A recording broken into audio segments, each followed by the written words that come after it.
Comme du petit pain chaud qui va sortir de la boulangerie, voilà, je vais te donner des nouvelles informations qui viennent tout juste de sortir concernant le film Dragon Ball Super Hero. Je sais le nom, il est compliqué à dire, mais bon. Je crois même Akira, il avait dit, en gros, il avait oublié que son manga s'appelait maintenant Dragon Ball Super. Ouais, il avait dit un truc comme ça. En tout cas, voilà, je vais te faire partager les nouvelles informations que j'ai eues tout au long des semaines qui vont venir et des jours. Dès que j'ai des informations, je vais te les donner et je vais les mettre sur ma chaîne YouTube. Donc, si tu es à l'affût de toutes les informations, je compte vraiment sur toi pour t'abonner et activer la petite cloche pour rien louper. En tout cas, voilà, on a appris que la forme qu'on a vue de Piccolo, ça s'appelle Orange Piccolo. Elle s'appelle Orange Piccolo. Et cette forme-là, en fait, il a réussi à l'avoir grâce à Shenron, en fait, qui a éveillé son potentiel latent. Et aussi, on a appris que grâce à cette forme-là, en fait, il avait un niveau presque similaire à celui de Goku et Vegeta. Et franchement, quand j'ai su ça, j'étais un peu dégoûté. Après, moi, je kiffe Piccolo. Je vais pas te mentir, je kiffe de ouf Piccolo. Ah, mais faut pas abuser quand même, tu vois. Goku et Vegeta, ils s'entraînent tout le temps, tous les jours. Et, tu vois, il y a un mec, il fait toujours des siestes et grâce à un éveil, il a réussi à atteindre leur niveau. Ça, franchement, ça me casse la tête. Franchement, je sais pas, j'aime pas trop, moi. En plus, je kiffe Piccolo. Et j'étais même un peu déçu de voir qu'il était toujours voilà, en retrait parce qu'il avait plus trop le niveau de Goku ou Vegeta qu'il l'avait vraiment surpassé. Parce qu'avant, voilà, Piccolo, c'était quand même quelqu'un d'important dans leur équipe. C'est quelqu'un qui pouvait, je dirais, pas changer une bataille, une guerre, mais voilà, il était quand même important. Et avec le temps, les adversaires sont devenus tellement forts. Et lui, il a vraiment, je dirais pas stagné, mais il a progressé, voilà, pas tellement. Donc. Sachant que quand il a fusionné avec Dieu, voilà, il avait d'autres préoccupations que simplement voilà, l'entraînement. Il était plus aussi dans la méditation et dans la sagesse, donc il avait un peu changé déjà à partir de ouais. Après Cell, franchement, Piccolo, il avait vraiment changé de caractère déjà. Mais bon, le fait de voir qu'il arrive à avoir un niveau similaire à celui de Goku et Vegeta, comme je t'ai dit, je suis dégoûté. Mais ça fait qu'il y a une partie de moi qui est content quand même parce que moi je kiffe Piccolo de ouf. Et si maintenant, je me dis que grâce à cette forme, il pourra prendre part à de très très grandes batailles, qu'il pourra peut-être jouer voilà, il pourra peut-être balancer le cours, tu vois, d'un combat, ça me fait quand même plaisir, je vais pas te mentir. Concernant sa forme, ça va, je trouve qu'elle est stylée, il a une mâchoire carrée, ça se voit, c'est un ancien, donc ça va, en vrai de vrai, c'est pas mal. Concernant la forme la plus importante, je pense que voilà, c'est même ça qui t'a fait cliquer, je pense, dans cette vidéo, c'est la nouvelle forme de Gohan. Et t'as vu que j'avais fait une vidéo, je vais pas te réexpliquer ce que je t'avais expliqué dans la vidéo concernant la nouvelle transformation de Gohan, que je t'invite à aller voir, mais là je vais te parler plus de son nom et de quelques informations que j'ai.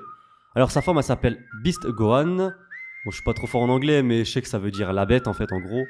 On sait que c'est Akira qui l'a dessiné parce qu'il y avait beaucoup de gens qui ont critiqué cette forme là, voilà. C'est Akira qui l'a fait.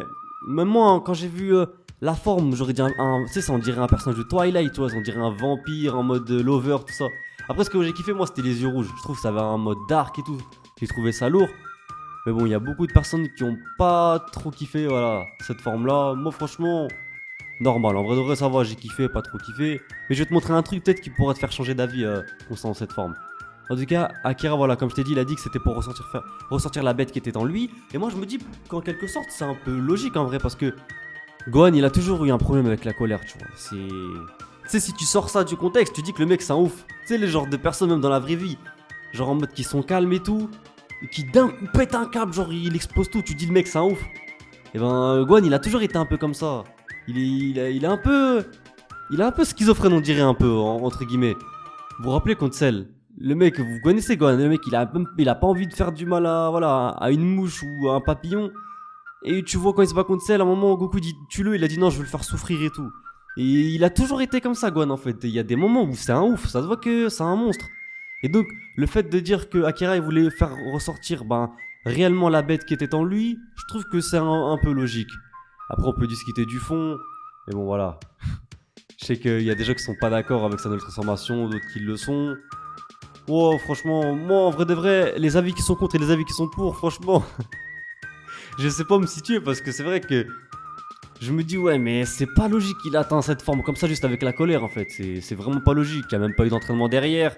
En tout cas de ce que j'ai pu voir d'après le trailer, ça se voit que Gohan il a continué d'avoir la vie qu'il avait avant, il est à fond dans les études donc que juste la colère lui permette d'atteindre une telle transformation, je trouve pas ça logique. Après tu vas me dire ouais mais Yasuko il s'est bien transformé en Super Saiyan 2 grâce à la colère, ouais, mais c'était pas la même.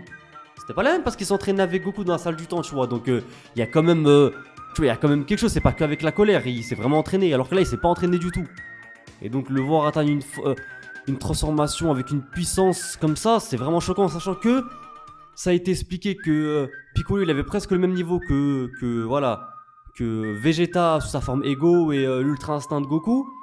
Sachant que c'est Gohan qui a réussi à battre Cell Max, donc il est plus fort que Cell, et donc logiquement il est plus fort que Goku et Vegeta. Franchement, je trouve pas ça logique. Je trouvais ça logique à l'époque que ce soit le personnage le plus fort quand le Kaioshin il a libéré son potentiel latent. Là, à la limite, ça me dérangeait pas, tu vois. Mais là, qu'il devienne le plus puissant juste avec sa colère et tout, franchement, je suis un peu dégoûté, je veux pas te mentir. Et je voulais dire quoi aussi? Ouais, on a appris que la forme Cell Max, bah, elle était plus forte que Broly. Genre en mode, il est fort que Broly, tu vois. Et franchement, là, je te fais pas. Et je peux même pas argumenter comme je l'ai fait avec la transformation de Gohan et Piccolo. Et c'est quoi cette carotte? Eh, c'est un humain. Après, tu vas dire, oui, mais il y a un humain, il a déjà réussi à créer, voilà, un cyborg qui est plus fort qu'un Super Saiyan 1, tu vois. C'est vrai que déjà là, ça me cassait les couilles. Mais bon, on va dire que c'était un peu logique parce qu'il avait mis un robot qui a suivi tous les faits et gestes de Goku, de tout ça, vas-y. À la limite, on dit c'est logique, mais là, tu me dis que ce celle-là, là, il est plus fort que Broly, vas-y. Eh, moi, j'arrête la vidéo, je vais pas te mentir. Eh, je vais même pas argumenter, c'est de la carotte. Moi, je sais pas ce que tu penses, mais franchement, là, quand j'ai vu cette annonce-là, cette news-là, j'ai dit, vas-y, c'est bon, il y a plus de logique, là, ça part en cacahuète, tu vois. En tout cas, voilà, ouais, c'était les nouvelles informations que je voulais te donner. Je compte vraiment sur toi pour t'abonner, pour avoir, voilà, pour être à l'affût de toutes les nouvelles informations que je vais te donner, activer la petite cloche des notifications pour ne rien louper des prochaines sorties, à t'abonner, comme je t'ai dit. J'incite vraiment parce que voilà, la majorité des personnes qui regardent mes vidéos, elles s'abonnent pas. Donc ce serait vraiment cool, ça prend une seconde et voilà, ça me permettrait de me soutenir un peu dans mon aventure YouTube. Je compte sur toi pour liker, surtout me laisser un commentaire, c'est ça pour moi le plus important, tu vois. À la limite, si tu veux, abonne-toi même pas, mais laisse-moi un commentaire. Parce que le but, moi, quand je fais les vidéos, c'est de savoir ce que tu penses, de parler avec toi. Donc vraiment, laisse un commentaire, s'il te plaît. Moi, en tout cas, je te dis à très bientôt pour prochaine vidéo. Jana!